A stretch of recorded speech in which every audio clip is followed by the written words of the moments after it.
I'm Dave, and I'm developing the reputation on the topic that social media is detrimental to the health of today's youth. And here's the advocates' plans. 1, social media has contributed to anxiety among young people.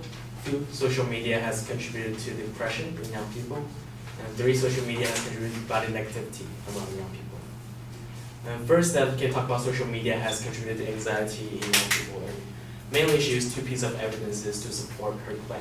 The first piece is an abstract that states that there's a positive correlation between body image, between social anxiety, social conditioning, as well as social media usage, in this case, Facebook.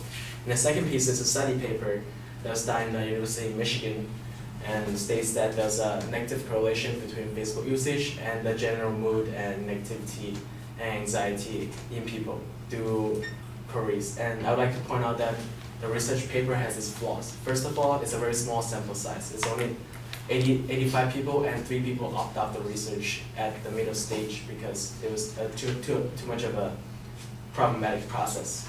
And 2, all of the population is from the nearby area around the college, which is a small town in Michigan. So it's hard to say that it represents all the users of Facebook.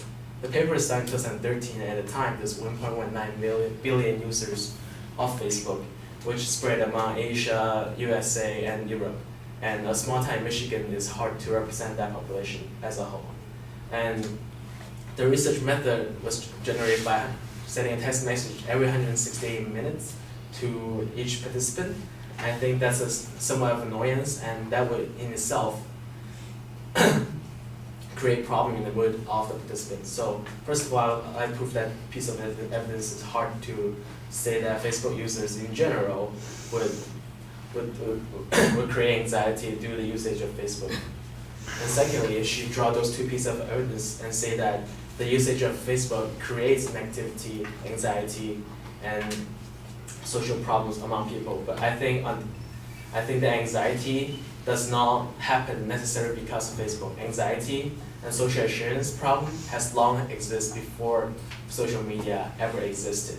People just had different methods to relieve it, such as talking to other people or just not talk about it and think about it in their head. And social media is simply just another outlet for them to relieve this problem.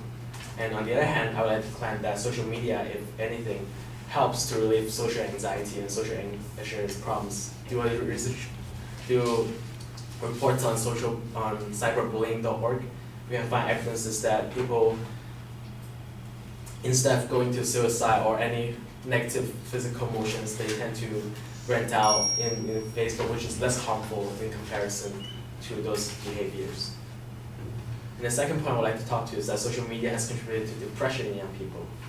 In this case, it was also a study paper, a research paper that the advocate used to argue that depression is caused by social media.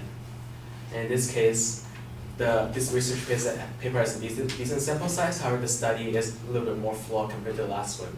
In the last statement, the researchers used sound methods from UCLA and good data to prove their methodologies. And in this case, it was simply a phone research and inquiries to determine whether if the participants have depression or not. I think that's problematic in that I think we can generally agree that through an online survey, it's hard to determine if the person officially has depression or not. And all the questions are answered by the participants with no rewards. So all the people who participated in the phone survey and then answer online reward has that tendencies to, because they have depression to begin with. So it's hard to say that they're not biased, and the fact that the online survey is actually effective in proving that every participant has officially depression tendencies. And also, there's no correlation that it points out that social media is the root cause of depression. It only states that there's a relation between them. It could be that depression is the root cause and social media is actually caused by the depression, and that's why the usage goes up. So I think that's in general problematic, and there's more research and data that needs to be supported to state that depression is actually caused by social media and actually the root of that. And thirdly, social media has contributed to body negativity among young people. In this case, the advocate used a research paper that that shows that in a small island, when they just received internet, teens in the age of 16 to 19 use social media and started the trend of dieting and started to appreciate the fact of thin body image. And I like to say the fact that, first of all, most teens do not live in a remote island or area, and most teens live in a rather well-sorted city like here we have internet access. And that the fact that they see body image is simply because of the media, not social media. Media and social media are two different concepts and could not be taught the same. And the fact that they will think body image as the image to study from is because at the time it was trendy in the among general population, not because social media. Social media is simply just a platform to spread the general public opinion rather than a tool. So in summary, I want to say that social media is merely a tool and it does not have all the negative impacts on young people.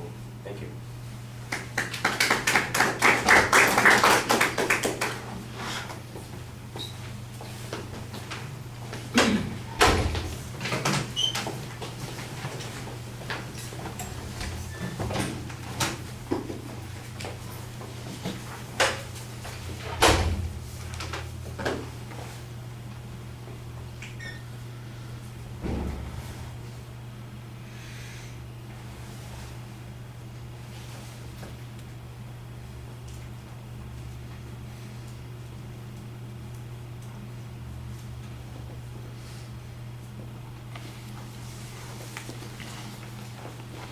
All right, structurally everything is sound. As you get to the individual points, it is sort of interesting. Your first point is spent almost entirely kind of picking at the research that the advocate used there.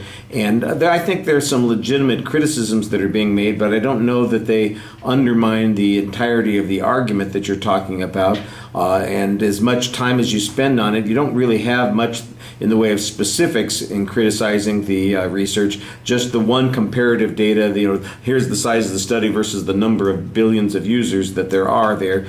Okay, that should take you a few seconds to say, but you spend a lot of time on it, and I thought that was just a little bit problematic. And then you're talking about the Michigan study, and I'm going, well, wait a second, the fact that it was done at a university and the population is from there doesn't mean that the research is not particularly generalizable, but it does mean that there is a limit on our ability to use this information. But in the absence of any counter information, I think it's a little bit problematic. Your best argument, I think, is the notion that anxiety can be addressed by social media and it could help people reduce their anxiety. And you've got an example that you talk about cyberbullying, but I think that needed to be developed a little bit more. I think that's the good counterclaim on that particular point. On the depression issue, I think I understand the argument that you're making here. It all comes down to, well, we talked about the causality thing, but you need to clarify that a little bit more. Again, there's a general press on the methodology of the study that's being presented. I didn't think that was very clear. You need to explain that much more clearly. What's problematic with the online survey? I guess your suggestion was that it overrepresents the people who are depressed in the survey. The other argument, though, that you're making, I think, is, like I said, it's the reasoning issue on causality that we're talking about. Do people use social media because they are depressed, or are they depressed because they're using social media? You're asking a perfectly legitimate question, but you don't have any evidence that goes in one direction or the other, and you're suggesting that the advocate doesn't have any evidence that goes in one direction or the other. That would be one of those places where if you had some information, you could contrast it to the absence of information on the other side.